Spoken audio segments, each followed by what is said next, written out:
गुरु तुम हो ज्ञानी ज्ञान के दाता, मुनि गुरुवर को करके प्रणाम गाऊं मैं सुबह शाम। पुलक सागर एक नाम एक नाम।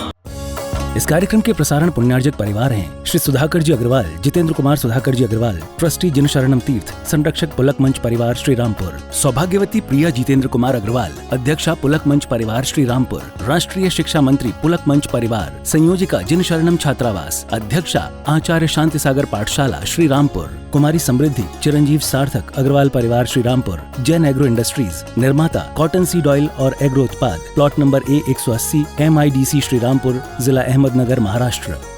प्यारी प्यारी भव्य आत्माओं, 9:20 हो रहे हैं।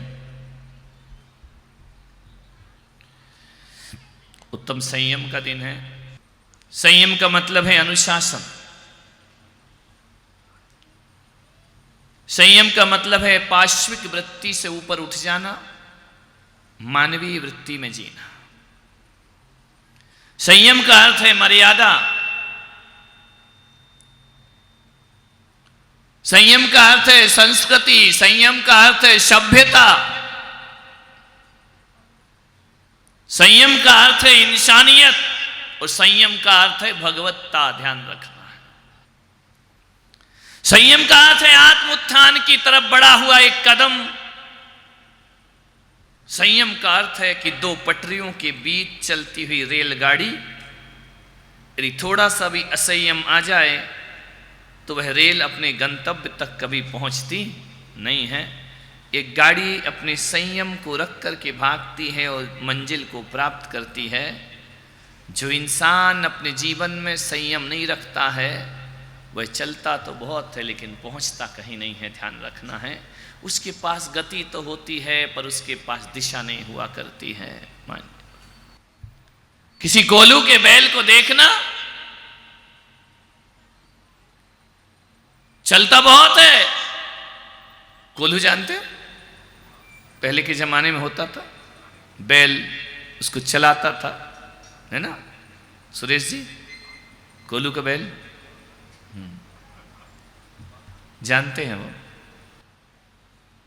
कोल्हू का बैल होता था, चलता बहुत था। सुबह चला, उसकी आंख में पट्टी बांधी जाती थी। पूरे दिन गोल गोल घूमता है, कोल्हू को चलाता है। पूरे दिन सोचता इतना चल गया, इतना चल गया, इतना चल गया, आज तो बहुत लंबी यात्रा हो गई, आज 10 किलोमीटर चल गया, 5 किलोमीटर चल गया। कोल्हू का बैल कह रहा है चला बहुत हूँ, चला बहुत हूँ। लेकिन जैसे ही शाम को पट्टी खोलते हैं, ध्यान रखना है, वह पाता है कि जहाँ से चला था वहीं है। ध्यान रखना, उसको मंजिल नहीं मिली। जहाँ से उसकी शुरुआत होती है गति की, शाम को वहीं खड़ा हुआ पाता है। मान्यवर, ये कोल्हू का बैल है जो चलता बहुत है लेकिन पहुँचता कहीं नहीं है। कहीं ऐसी तो हमारी जिंदगी तो नहीं है कि हम मंदिर भी जाते हैं, अभिषेक भी करते हैं, पूजा भी करते हैं, शिविर में भी बैठते हैं, धर्म ध्यान भी करते हैं, लेकिन हम चलते तो बहुत हैं लेकिन पहुंचते कहीं नहीं है। और जब मौत का व्यक्ति आता है, वो आंखों से पट्टी हटाता है, तब पता लगता है यार हम जहां से चले थे वहीं के वहीं खड़े हुए हैं। ध्यान रखना, ना आसक्ति टूटी है, ना मोह टूटा है, ना राग टूटा है, ना हमारा आकर्षण टूटा है। चलते तो बहुत है। मंदिर गए, कोल्हू का बैल चला। अभिषेक किया, कोल्हू का बैल चला। पूजा करी, कोल्हू का बैल चला। लेकिन शाम को जब देखा तो वहीं खड़ा है। ध्यान रखे। नहीं मेरे भाई, ये जिंदगी असंयम की जिंदगी है। 4 शराबी थे, नाव में बैठे थे, रात को नाव पार कर रहे थे।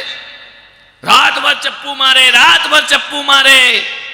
फतेह सागर में ही होगा। बहुत चप्पू मारे उसने। दिन निकल आया। एक शराबी ने कहा देख तो रे, अपन पहुंचे कहां? रात भर से तो चल रहे हैं, चले जा रहे हैं। दूसरे ने कहा यार पहुंच गए अपन, दूसरे किनारे में आ गए। बोले नहीं देख तो। देखा, नीचे उतरा, वो शराबी बड़े जोर से हंसा। अरे उसने कहा हंसता क्यों है? बोले मजा आ गया। बोले क्या? दूसरा शराबी बोला ठहर मैं देखता हूं। दूसरा गया, उसने देखा, वो भी बड़ी जोर से हंसा। तीसरा गया, उसने देखा, वो भी बड़े जोर से हंसा। पहले वाले ने पूछा अरे मूर्ख को हंसते क्यों हो? बोले हंस इसलिए रहे हैं कि हमने रात भर नाव तो चलाई है, लेकिन उसका लंगर तो खोला ही नहीं है, लंगर तो बंद ही रहा।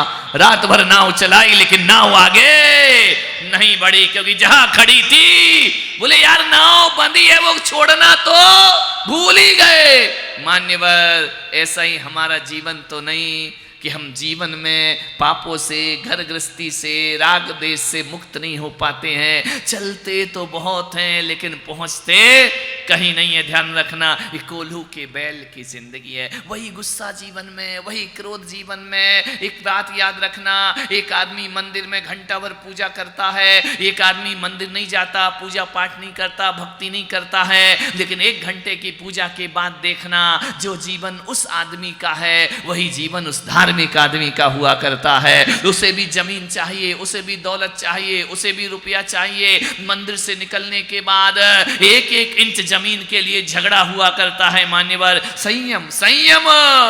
मान्यवर, आपसे निवेदन है, जो मंदिर नहीं आता, तुम लोग रोज मंदिर आते हो नहीं?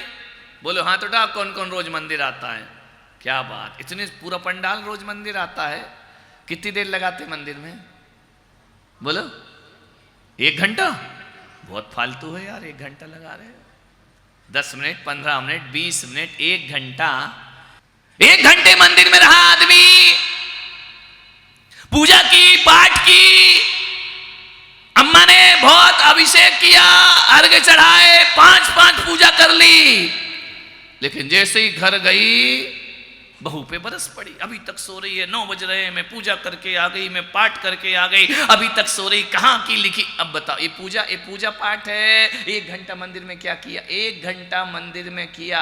मान्यवर, लोग कहते हैं कि सम्मेद शिखर जो चला जाता है उसे नरक और पशु गति की प्राप्ति नहीं होती है। मैं पुलक सागर कहता हूँ, नरक गति, पशु गति की प्राप्ति सम्मेद शिखर जाने से नहीं हुआ करती है। ऐसा मैंने भी सुना है, तुमने भी कहा है, लेकिन एक बात याद रखना, किन लोगों की नरक और पशु गति छूटती है, सबकी नहीं छूटा करती है। जैसे तो हजारों लोग सम्मेद शिखर जा रहे हैं, क्या वो नरक और पशु गति में नहीं जाएंगे? मैं कहता हूं, जो सम्मेद शिखर से लौटकर 20 तीर्थंकरों की शांति वापस लेकर आता है, वो नरक और पशु गति में नहीं जाता है। लेकिन वहां जाने के बाद, पारसनाथ की टोंक पे जाने के बाद भी जो पारसनाथ नहीं बन सका, अरे जो कमठ बन के लौटता है, मैं पुलक सागर कहता हूं, सम्मेद शिखर तो छोड़ो, वहां भी मर जाओ उस टोंक में, तो भी नरक और पशु गति के द्वार खुले रहेंगे। ध्यान रखना, तीर्थंकर जैसी शांति। 1 घंटे पूजा की, शांत नहीं हुआ आदमी, वही गुस्सा, वही तनाव, वही लड़ाई, वही झगड़े।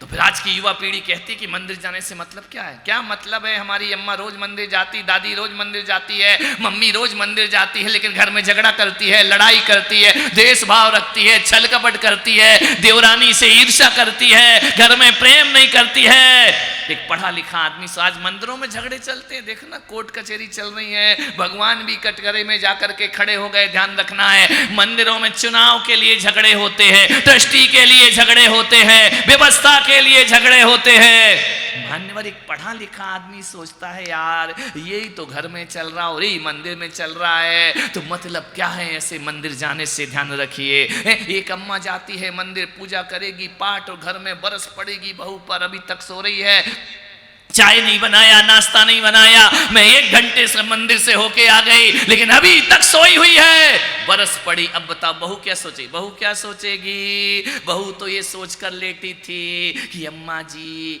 गंगा जी नहाने गई हैं, लेकिन जब अम्मा आके बहू पे बरस पड़ती है तो अम्मा जी सोचती, बहू सोचती, यार ये अम्मा मंदिर में पूजा करने गई थी या जूडो कराटे सीखने गई थी? ध्यान रखना है, मान्यवर ध्यान रखिए, प्रवृत्ति नहीं बदली, जीवन नहीं बदला।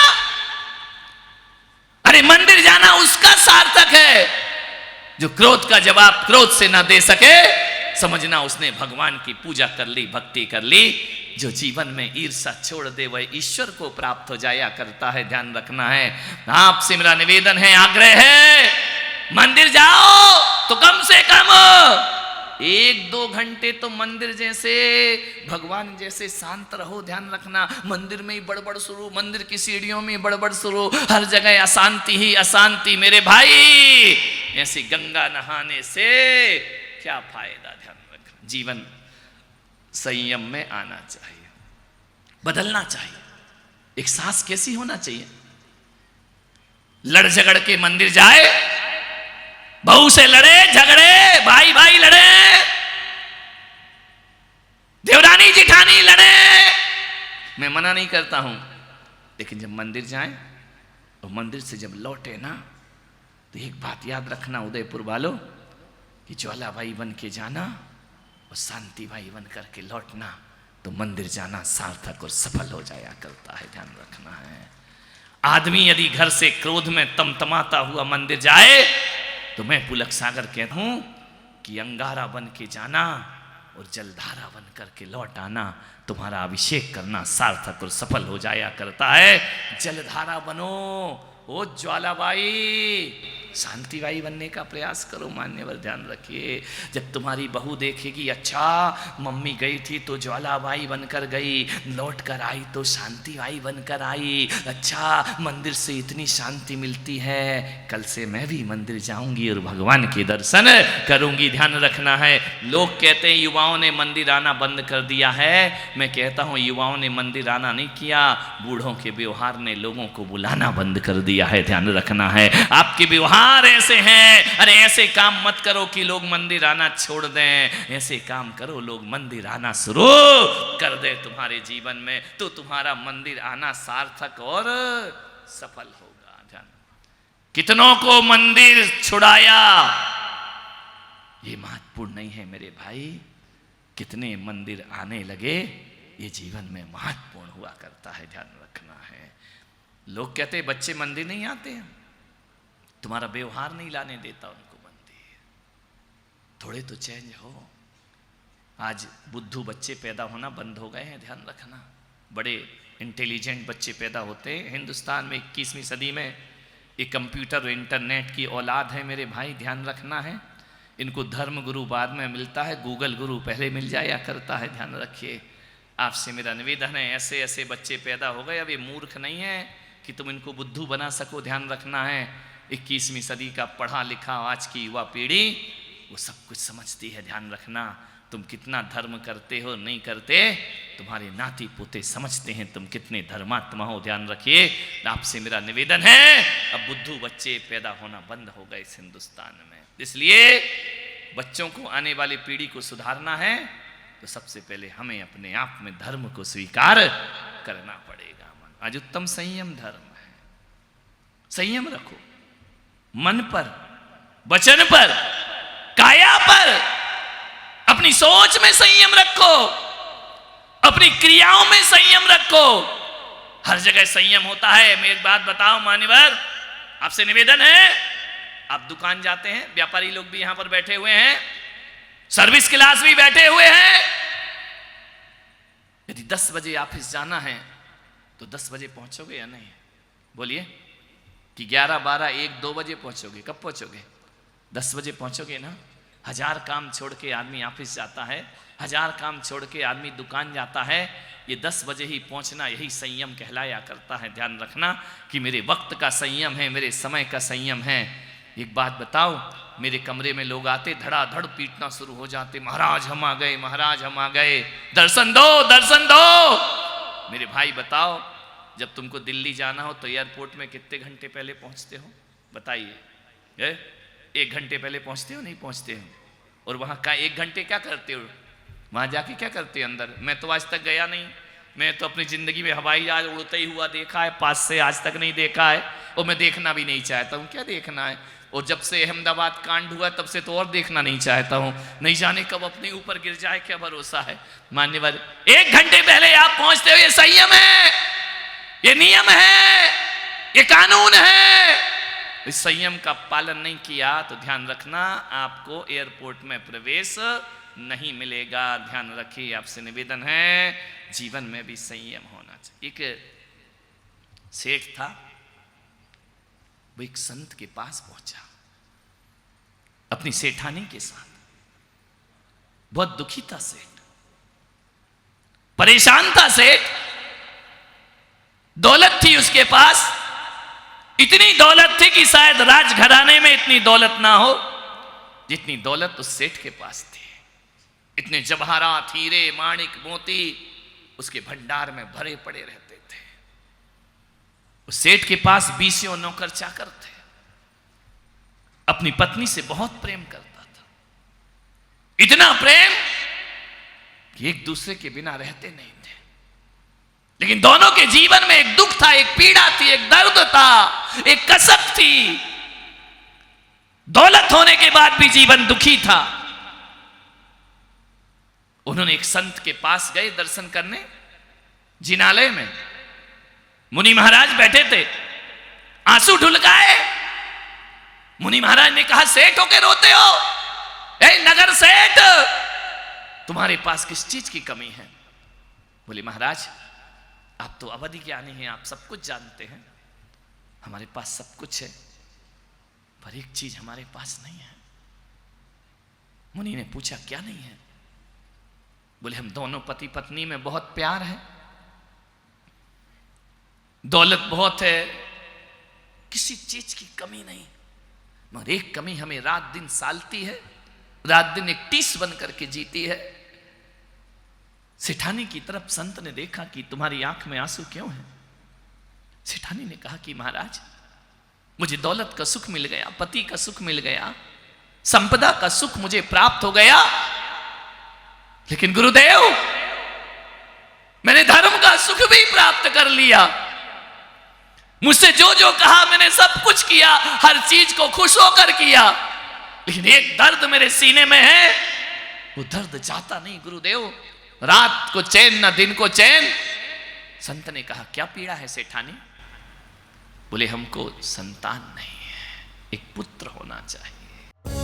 इस कार्यक्रम के प्रसारण पुण्यार्जक परिवार हैं श्री सुधाकर जी अग्रवाल, जितेंद्र कुमार सुधाकर जी अग्रवाल, ट्रस्टी जिनशरणम तीर्थ, संरक्षक पुलक मंच परिवार श्री रामपुर, सौभाग्यवती प्रिया जितेंद्र कुमार अग्रवाल, अध्यक्षा पुलक मंच परिवार श्री रामपुर, राष्ट्रीय शिक्षा मंत्री पुलक मंच परिवार, संयोजिका जिनशरणम छात्रावास, अध्यक्षा आचार्य शांति सागर पाठशाला श्री रामपुर, कुमारी समृद्धि चिरंजीव सार्थक अग्रवाल परिवार श्री रामपुर, जैन एग्रो इंडस्ट्रीज, निर्माता कॉटन सीड ऑयल और एग्रो उत्पाद, plot number A180, MIDC Shri Rampur, जिला अहमदनगर, महाराष्ट्र। गुरु तुम हो ज्ञानी, ज्ञान के दाता, मुनि गुरु